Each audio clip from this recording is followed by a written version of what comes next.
হামিম এক্সপ্রেসের সাথে মুখোমুখি সংঘর্ষ সৎকার এলাকায়। তো দেখতে পাচ্ছেন এখানে কিন্তু যে ড্রাইভার সে আটকা পড়েছে। তো পাথরঘাটা থেকে ফায়ার সার্ভিস ইতিমধ্যে চলে এসেছে। তো তারা সেই ড্রাইভারকে উদ্ধার করার জন্য চেষ্টা চালাচ্ছে। তো আমরা রয়েছি যে পাথরঘাটা টু মঠবাড়িয়া সড়কের যে সৎকার এলাকা রয়েছে, সেখানে কিন্তু এই যে মুখোমুখি সংঘর্ষের ঘটনা ঘটেছে। তবে কি পরিমাণ এখন পর্যন্ত আহত হয়েছে সেই তথ্য এখন পর্যন্ত পাওয়া যায়নি। তবে ড্রাইভারকে উদ্ধারের জন্য যথেষ্ট চেষ্টা চালানো হচ্ছে।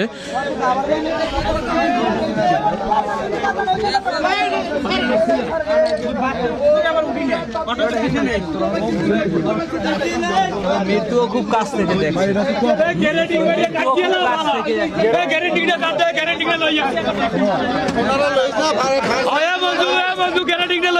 তো ফায়ার সার্ভিসে যারা রয়েছে তারা চেষ্টা চালাচ্ছে ড্রাইভারকে উদ্ধারের জন্য। এবং এটি একটি লোকাল বাস সম্ভবত মঠবাড়িয়া যাচ্ছিল। তো এমন অবস্থায় সৎকার এলাকা রয়েছে, যেখানে সেই সৎকার এলাকায় হামিম এক্সপ্রেসের সাথে মুখোমুখি সংঘর্ষের ঘটনা ঘটে। তো এখানে কিন্তু যে লোকাল বাসের যে ড্রাইভার সে আটকা পড়ে। তো পাথরঘাটা ফায়ার সার্ভিস ইতিমধ্যে এসে পৌঁছেছে এবং উদ্ধারের জন্য চেষ্টা চালাচ্ছে। এবং দেখতে পাচ্ছেন উৎসুক জনতা, অনেক মানুষ রয়েছে। এবং তবে কি পরিমাণ আহত রয়েছে সেই সম্পর্কে এখন পর্যন্ত আমরা তথ্য পাইনি। তো দেখতে পাচ্ছেন ড্রাইভার কিন্তু এখনো আটকা রয়েছে।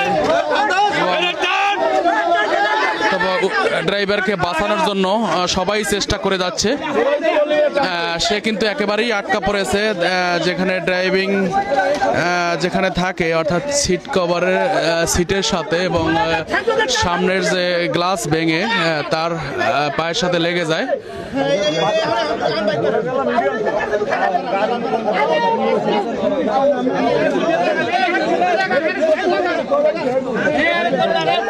তো তাকে উদ্ধার করতে সক্ষম হয়েছে।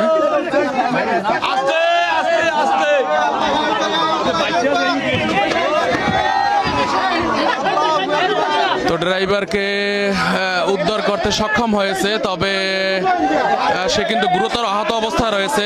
যতটুকু দেখতে পাচ্ছি আমরা, পা ভেঙে গেছে, তার ডান পা ভেঙে গেছে। এবং এটি লোকাল একটি বাস, এটি মঠবাড়িয়া যাচ্ছিল এবং পাথরঘাটা টু মঠবাড়িয়া যে সড়কটি রয়েছে, এবং এই সড়কে শামীম এক্সপ্রেস এবং যে লোকাল পরিবহন এর সাথে কিন্তু একটি সংঘর্ষের ঘটনা ঘটেছে।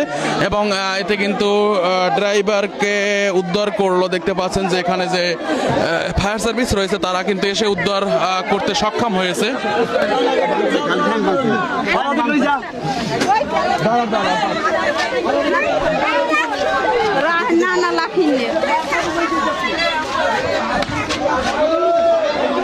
ইতিমধ্যে পাথরঘাটা থানা পুলিশ তারাও এসে পৌঁছেছে। তো তাকে বরিশাল নেওয়া হবে, কারণ গুরুতর অসুস্থ অবস্থায় রয়েছে। তাকে যতটুকু জানতে পেরেছি তাকে বরিশাল নেওয়া হবে। মানে গাড়িটার মানে অতিরিক্ত স্পিরিট, গাড়িটা মানে সম্পূর্ণ অনিয়মভাবে গাড়িটা আমি ছিলাম। আমি এই সরকারিতে উঠছি মনে করেন আপনার গাড়িটা ব্রেক করছেন, কমাল বলে গাড়িটা এখানে পাল্টি দেয়নি। কারণ আমরা প্রায় 30-35 জন যাত্রী ছিলাম ওই ড্রাইভার ওখানে ছিল। তারপরে ওখান থেকে ড্রাইভার এদিকে চলে গেছে।